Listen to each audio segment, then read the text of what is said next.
Hello, my dear ones. Please forgive my voice. If my voice cracks, I'll just have to push through this, because otherwise I'll be here for hours. I'm in my room. I'm feeling a bit under the weather today, so I'm making a slow beginning of the day. Well, in a manner of speaking, because I did wake up quite early this morning. I wanted to record for you the light at the sunrise. It was so beautiful. I wanted to share it with you. So I went outside and I couldn't speak because of the wind, but I still filmed a little bit. My my disciple Pipiki, our cat, was with me, and then I took a little walk so I can pray a bit, and he still followed me around. But now I'm in my room. I'm all alone, and I can talk to you. We've had this beautiful group of young people from a parish in England, from the parish in Durham.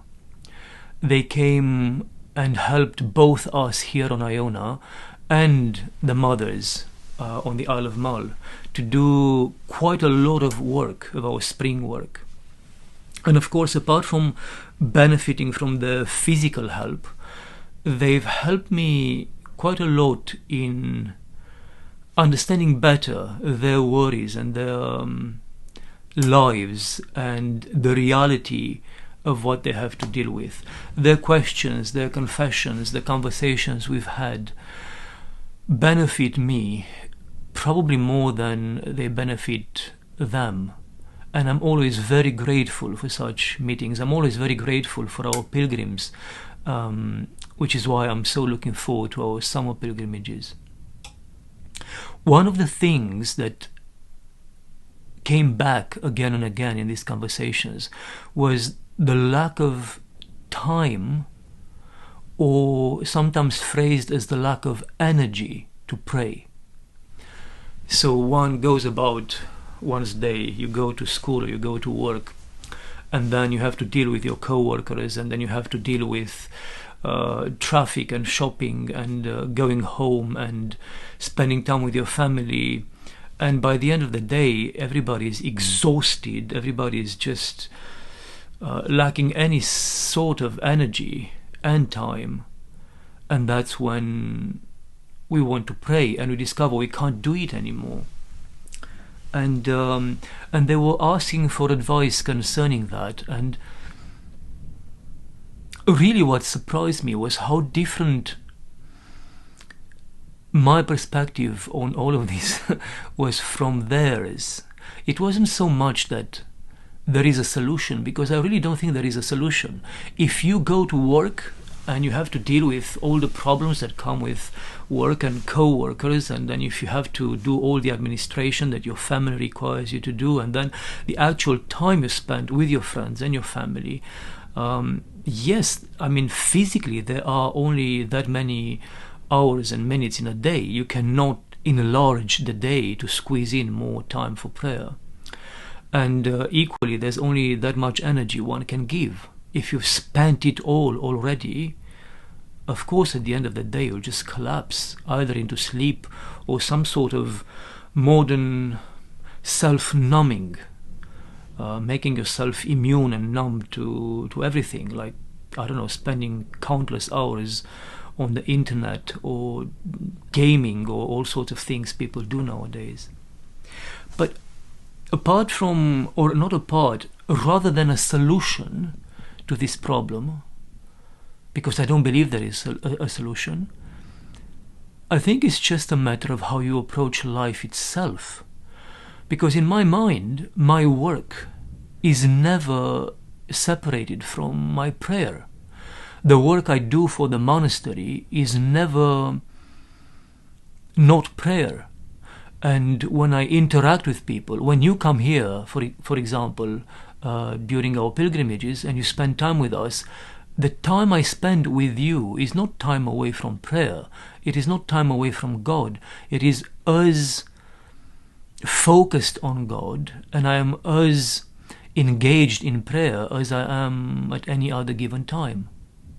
I mean, even this, look at the reality of my life. This is my office, where I have to go through the daily chores of paying bills and things like that, and just immediately next to it is my prayer corner. That's my cell. Whether I'm on this side working or on that side praying, whether I'm here paying the bills that the monastery needs me to be paying in order for us to keep on surviving and doing the work we do, or whether I'm sending an email to someone, or whether I'm kneeling down or prostrate in prayer. Of course there is a difference in quality, but if you hold on to the awareness that what you do for God, that what you do in the presence of God, then everything you do is a form of prayer.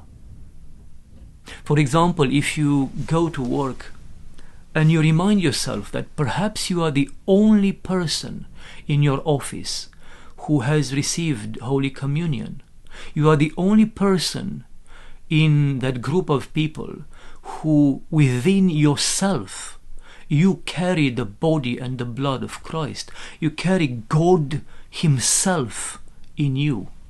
And of course you still have to do your work. And of course you have still to be wise as a serpent and interact the proper way with your co-workers and do the business you're supposed to be doing. But if you maintain the awareness that deeper down, your core, your essence in that moment is not that you are an accountant or a lawyer or a teacher or a cleaner or whatever you are, but that you are a chalice carrying within yourself Christ Himself, God Himself, and bringing God in the middle of your workspace so that your co-workers may interact with God's presence through you. If you don't let go of that awareness, if you bring that awareness back before the eyes of your mind again and again and again and again, if that becomes slowly the reality of how you understand yourself and your purpose in your place of work, then being in your office and interacting with your co-workers, interacting with anybody in the streets, becomes a sacrament. There's no difference between your priest taking out the chalice from the altar and inviting you to be in the presence of God and to commune with God, and you taking that communion, taking God Himself in the form of His body and His blood, and taking Him into your workspace, into the streets, into the houses of your neighbors and your friends, and silently, quietly inviting them to live and to interact with God, to be in the presence of God. And then your own families, if you lose sight of the fact that your spouse and your children are there not by accident, but because God blessed you and blessed them, that you should all be together, that you should all form this beautiful unity, this oneness of a family.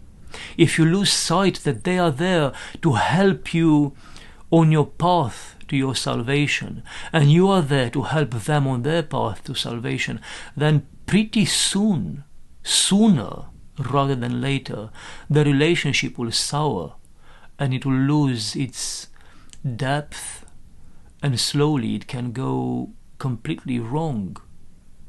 Everything in your life is prayer. If you force yourself to develop this habit of keeping your awareness, keeping your focus on the fact that you are always in the presence of God, that whatever you do it in the presence of God, and then there's no longer this a separation between the time you spend working, the time you spend interacting with friends and neighbors, the time you spend with your family, and at the very end of the day, or squeezed just before the day begins, some few minutes that you give to God. Everything belongs to God. Your entire life, your whole time will then be a prayer, a form of prayer, of different intensities, of different qualities, of course, but prayer nevertheless. I think the solution is not to look for a solution where you save some time from the time you spend working or with your family, so you can invest that extra time in your prayer.